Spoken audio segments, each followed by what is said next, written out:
We gotta talk about Milano, Italy. This was my very first time ever going to Milan, and let me tell you something, it is definitely not the last time that I'll be going back. Me and my friend just arrived a couple of days ago back from our what was supposed to be a 2 week road trip through the entire of Italy, but we blew all our money within 7 days, and we were like, oh boy, we don't have no money left anymore. So we decided, you know what, why don't we go to Milan? We went to Milan on I think it was Tuesday. We arrived. Now, bear in mind, we were very, very tired. We had no energy, bro, because those past couple of nights in Italy, we had to check out before like 10 and 9 a.m. And if you go to bed at 1 or 2 a.m. in the morning, you're bound to have like no sleep. This was both our first time in Milano, and she did a lot of research on the city itself. Me, I was like, all right, I don't know what to expect. I don't know what it's going to look like. I had this weird kind of vision of me looking at like, oh, it probably looks like something out of Red Dead Redemption 2. And believe it or not, it somewhat has similarities, like graphic wise and other things as well, like buildings and stuff. So we decided to rent a B&B for literally just 2 days. That was the plan, and we're gonna get into that just now. Why it is not 2 days, but it was 6 days instead. We found the cheapest possible place in Milan, and it was actually a very nice apartment. It wasn't the biggest, but it was very nice. It had all the amenities that we needed and wanted. We needed a kitchen, we needed some other stuff. So we go to this club called Beach Milano Club.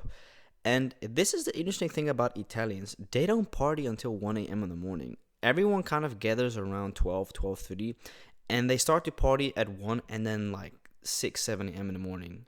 In the Netherlands, it's very unusual to party at 1 a.m. Normally, everyone comes around at 9 or 10ish and then starts partying around 10:30, 11. But in Italy, people only start going to the club at like 12, which is so unusual if you're not used to it. So we went to the Beach Club Milano and we met a few really cool people there. We spoke to a few people. We actually made friends. Well, friends, we just decided to give our Instagram to one of the people that we met there.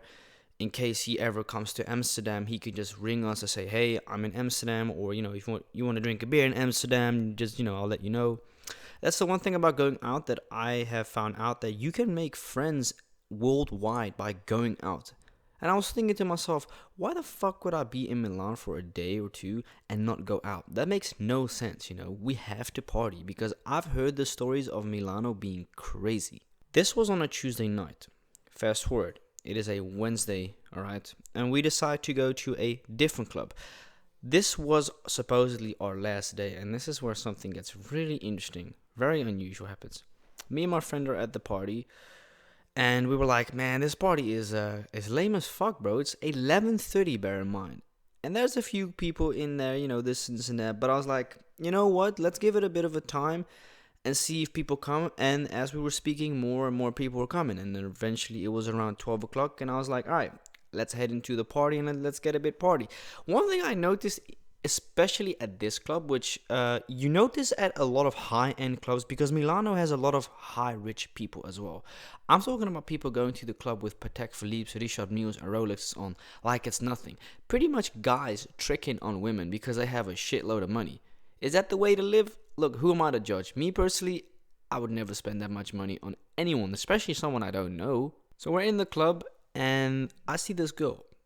We have eye contact a couple of times, and I'm half drunk. I'm a little bit tipsy, and I asked my friend, man, I don't know whether if I should approach her or not, this and that. So she's like, fuck it, I'll go approach her. They get to talking, so I'm like, shit, okay, this is awkward. I'm not gonna jump in someone's conversation because that's rude, and second of all, that's weird. These two are having a cool conversation. I'm like, all right, I'll turn around and head and do my own thing, right? At this point, I did not know who the girl was that my friend was talking to, but what I did know was that she had 3 other people accompanying her. So I decided to just randomly walk up to this girl, which I assumed was her friend, and I said, hey, my name's Keegan. Oh, my name is, how old are you? This and that. And the conversation started rolling. And eventually in the conversation, I was like, may I ask you out for a dance? Yes, of course. I would love that. And bear in mind, I'd never approached a woman before in a club. This was my very first time. And I was like, you know what? You shoot all your shots you don't shoot. Fuck it. I'm either gonna get a yes or no. and she was amazing. We danced, and eventually, after dancing for a couple of minutes, I was like, you know what? I want to kind of get to know this girl on a more personal level. So I took her by the hand. I walked her out of the party piece or whatever, like not the club, but like the piece where you dance. And we sat on a bench, and we started speaking more and started to get to know each other more personal. She told me what she did. I told her what I did. She had an amazing story. She was just literally the day before she had finished her high school, which was crazy. So that's why she went to this party that I was at.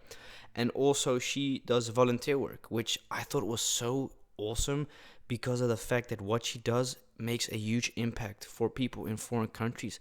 And she showed me her Instagram, and she showed me what she did with the volunteer work, and I was like, wow, that is beautiful, and that is really inspiring. And I told her what I did. I told her that I do YouTube, this and this and that. And from thereupon, we exchanged numbers to each other. And she asked me, how long will you be here in Milan? I said, I leave, unfortunately, tomorrow. Oh, that's a shame.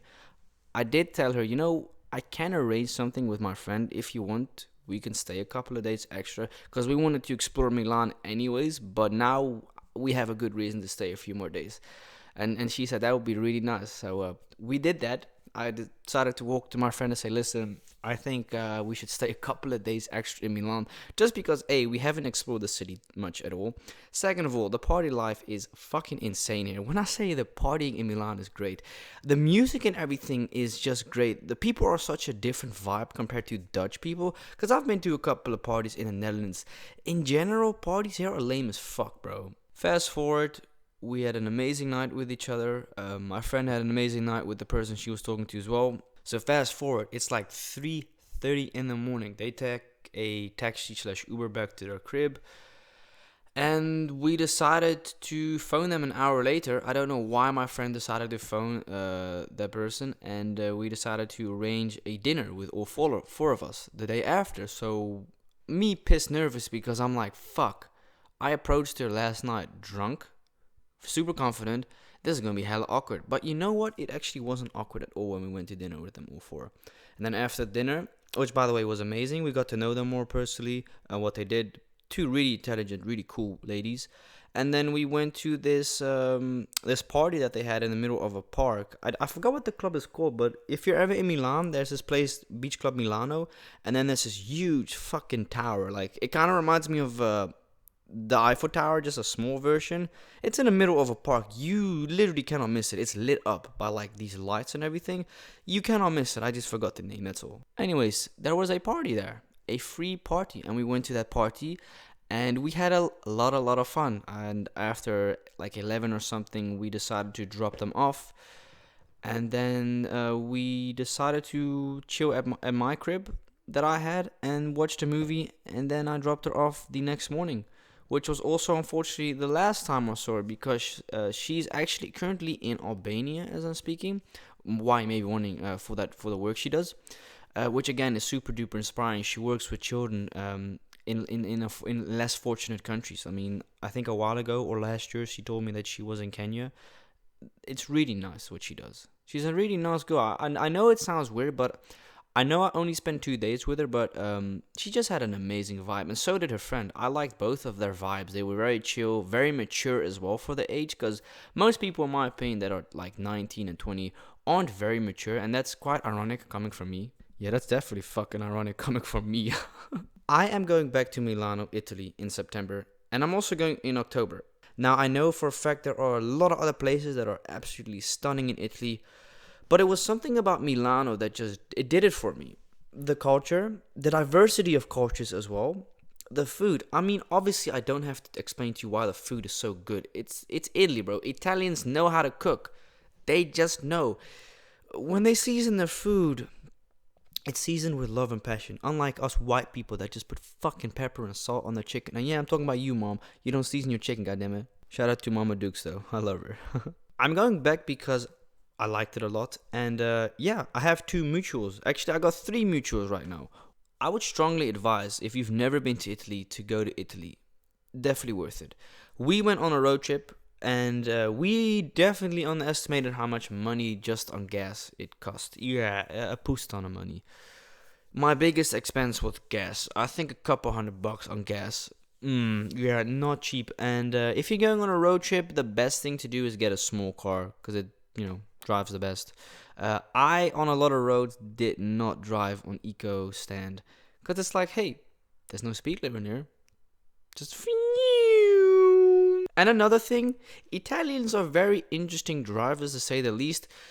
They're very confusing, man, because they're not bad drivers, not at all. They're just really fucking aggressive and impatient. Like, really impatient. They can drive, though, like, don't get it twisted. The one thing I really didn't like much, but that's kind of, I think, the entire thing in Italy, are these fucking scooters, bro. Dude, they are reckless. Like, they know how to drive, but oh, it's scary when you're in a city you're not familiar with and you got scooters overtaking cars. In Rotterdam, Amsterdam, that ain't possible, bro. Because your ass will get caught the moment you try to overtake through a red line or a stop sign or just in general overtaking traffic in the city. That's legal here. Unless there's an exception with hazard lights on. That's a different thing. But in Italy, they did not give a single fuck, bro. Even if police was there, police don't care, man. They don't get paid enough. You have to party when you're in Milan. There's no fucking way that you go to Milan and you're like, nah, I'm gonna stay inside the crib. You're mad. You're absolutely mad. The party life in Milan is great. And here's the thing. You don't have to spend a lot of money in the club to have fun. You don't have to get absolutely wasted. Although that is, I guess, the point of partying. I mean, don't get it twisted. I partied for 4 days straight and it fucked me up. Every day I woke up like, damn, I have no energy to do anything. It does drain you.